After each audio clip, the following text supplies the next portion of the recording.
REET exam दोस्तों आने वाली 17 जनवरी से स्टार्ट हो रहे हैं। और कोई भी सब्जेक्ट हो, कोई भी स्ट्रीम हो, उसमें 5 question ICT, information and communication technology के रहते हैं। और हमें इस बात का अच्छी तरह से जानकारी होनी चाहिए कि ये 5 क्वेश्चन आते कहाँ से है। बहुत सारा सिलेबस दे रखा है आईसीटी के बारे में, और हम लोग Microsoft Word, Microsoft Excel, Microsoft पूरा ऑफिस है, इनपुट आउटपुट, वो लटरम पटरम सो पढ़ते हैं जुगाड़। क्वेश्चन 5 आने हैं, कहाँ से आते हैं? अगर इस बात की हमें जानकारी नहीं है तो आप बेवजह चाहे दादरवाड़ जैसे लोगों की बड़ी बड़ी बुक्स जो है वो पढ़ते रहे, और कोई मतलब नहीं रहता, वहां से क्वेश्चन तक नहीं मिलेगा आपको। क्वेश्चन क्यों नहीं मिलेगा? आप देखिए, ये मेरे हाथ में ईएमआरएस का एग्जाम है, जो बीते दिसंबर में हुआ था, लगभग 21 दिसंबर को एग्जाम था। यहाँ से आईसीटी के मैं 2 क्वेश्चन आपके सामने लेके आया हूं, ताकि आपकी ये समझ बन पाए कि क्वेश्चन बनता कहाँ से है और कैसे बनता है। पहला क्वेश्चन देखिए दोस्तों, 76 नंबर पे एक क्वेश्चन था।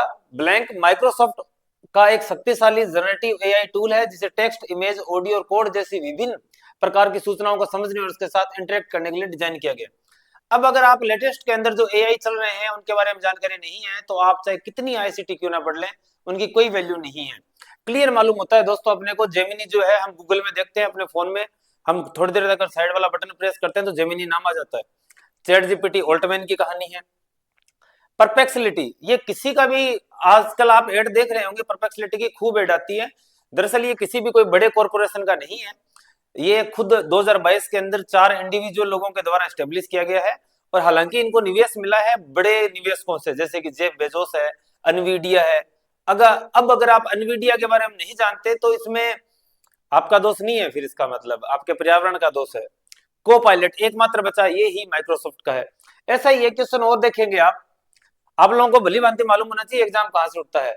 ब्लैंक एक open source word processing tool का उदाहरण है। अब आप इनको कहीं नहीं पढ़ेंगे, आप राइटर को कहीं नहीं पढ़ेंगे, आप पेज मेकर, वर्ड, नोटपैड, ये तो सीधा क्वेश्चन आ गया। दरअसल वर्ड जो है वो माइक्रोसॉफ्ट वर्ड से रिलेटेड है, और इसने कहा है ओपन सोर्स। वर्ड जो है माइक्रोसॉफ्ट ऑफिस से रिलेटेड है। नोटपैड जो है वो इतना कोई सिस्टम ही नहीं है, इसमें इतनी चीजें होती नहीं है, ये तो बहुत ही एक छोटा टूल है। पेज मेकर जो है वो किससे रिलेट करता है? ये एडोबी से रिलेट करता है। किससे? एडोबी से। अब आपको एडोबी के बारे में चीजें मालूम होनी चाहिए। आप एडोबी यूज करते हैं, एडोबी से पीडीएफ बनाते हैं, एडोबी का फोटोशूट यूज करते हैं, लेकिन हम ये जानकारी नहीं रखते। एक ऑप्शन बचता है राइटर, जो कि ओपन सोर्स है। इस तरह की जानकारी आपको मालूम होनी चाहिए, ताकि आप एग्जाम के अंदर आपकी सफलता के चांसेस बढ़ सकें।